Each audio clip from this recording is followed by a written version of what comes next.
She thought the mountain was the only place no one would dare follow her. But the moment she stepped inside the abandoned cabin, she realized she had made one terrifying mistake. The most feared mountain man was already waiting in the darkness. And what happened next would change both of their lives forever. Before we begin, if you love emotional Western romance stories filled with mystery, courage, and unforgettable endings, subscribe to the channel. Every subscription helps these stories find a new home, and it truly means more than you know. She ran from a forced marriage. But the mountain man's secret changed everything. The first snow of November drifted across the Colorado mountains as Clara Whitmore, 21 years old, stumbled through the forest with frozen hands and a bleeding ankle. Behind her echoed the distant voices of men searching with lanterns. Her father had promised her to a wealthy ranch owner nearly twice her age. Clara refused. The wedding was supposed to happen that morning.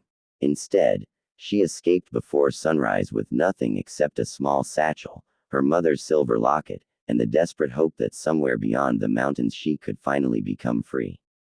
Everyone in the nearby towns warned travelers about one place: Black Pine Ridge. People whispered that a giant mountain man lived there alone. Some claimed he had killed outlaws with his bare hands. Others believed he spoke to wolves. Children were told never to climb that mountain after sunset. Normally Clara would have stayed far away.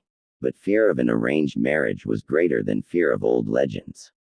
The snowstorm grew stronger. When she finally spotted a lonely log cabin surrounded by towering pine trees, relief washed over her. Smoke rose from the chimney. Someone was inside. She hesitated. Then another shout echoed from the valley below. They can't have gone far. Without thinking, Clara pushed open the cabin door. Warm air rushed across her frozen face. The room smelled of cedar wood and coffee. Then she saw him. A massive man stood beside the fireplace. He was over 6 feet tall, broad-shouldered, wearing a heavy bearskin coat. A thick beard covered half his face. His gray eyes watched her carefully without saying a single word. Clara froze. So, the stories were true, she whispered. The stranger quietly closed the door behind her. If you're running, he said in a deep voice, sit down before you fall. His name was Elias Boone. For several minutes neither of them spoke. Clara expected questions. Instead, Elias simply handed her a warm blanket and placed a bowl of stew on the table. She hadn't eaten since yesterday. Despite her fear, hunger won. As she finished eating, Elias noticed the blood soaking through her boot. You've torn your ankle. It's nothing. It's not. Without asking permission, he gently cleaned the wound and wrapped it with fresh cloth. His enormous hands moved with surprising care. This wasn't the cruel monster everyone described. That confused Clara more than anything. Outside, horses approached. Voices shouted. They came this way. Clara's face turned pale. My father found me. Elias looked through the window. 5 armed riders. If they see your footprints, he said calmly, they'll search the cabin.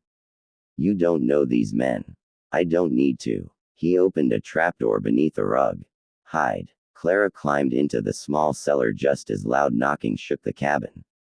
Elias answered the door. What do you want? We're looking for a runaway girl.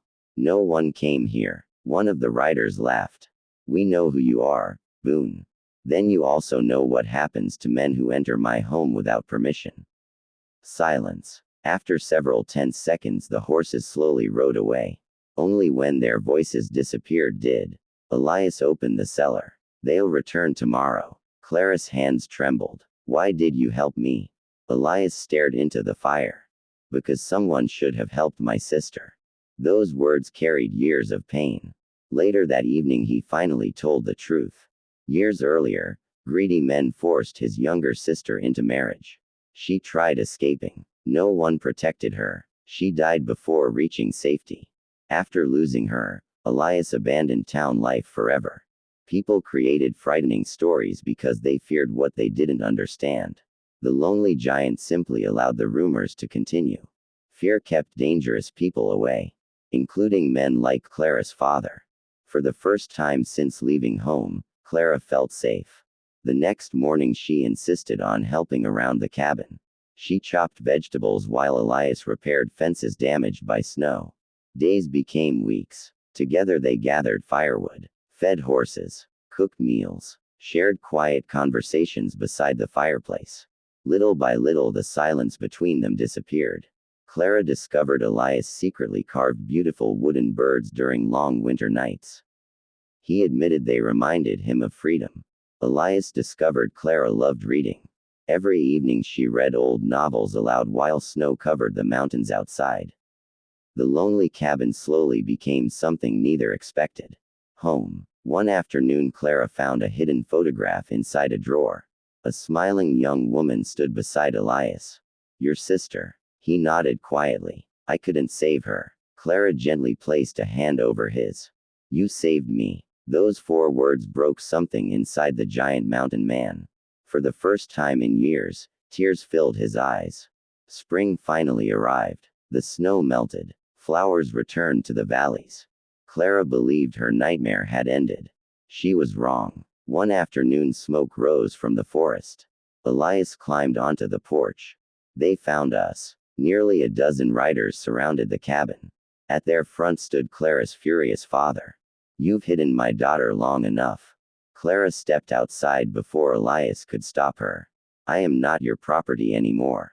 You belong with your husband. I belong to myself. Her father's face darkened. He ordered 2 men forward. Before either reached her, Elias stepped between them.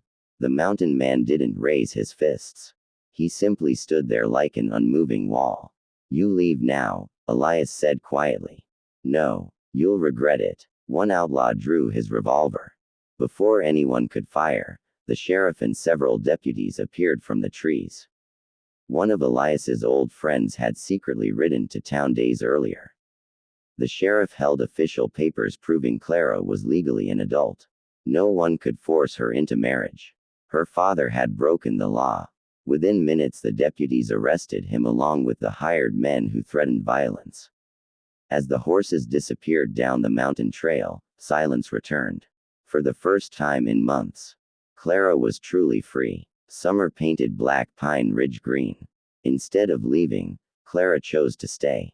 Not because she had nowhere else to go. Because she finally found somewhere worth staying. One evening Elias nervously handed her a tiny wooden box. Inside rested a simple silver ring carved with pine branches. It isn't expensive, he admitted. I've never cared about expensive things. I don't know much about speeches. You don't need one. I only know this cabin stopped feeling empty the day you walked through that door. Clara smiled through tears. And my life started the day I met the man everyone else was afraid to understand. She slipped the ring onto her finger.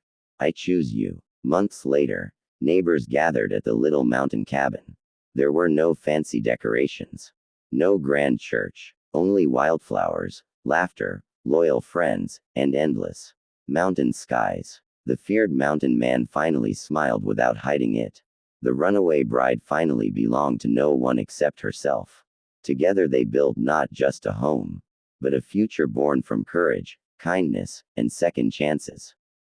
And everyone who once feared Black Pine Ridge eventually learned the truth. The most dangerous thing about Elias Boone had never been his strength. It was the size of his heart.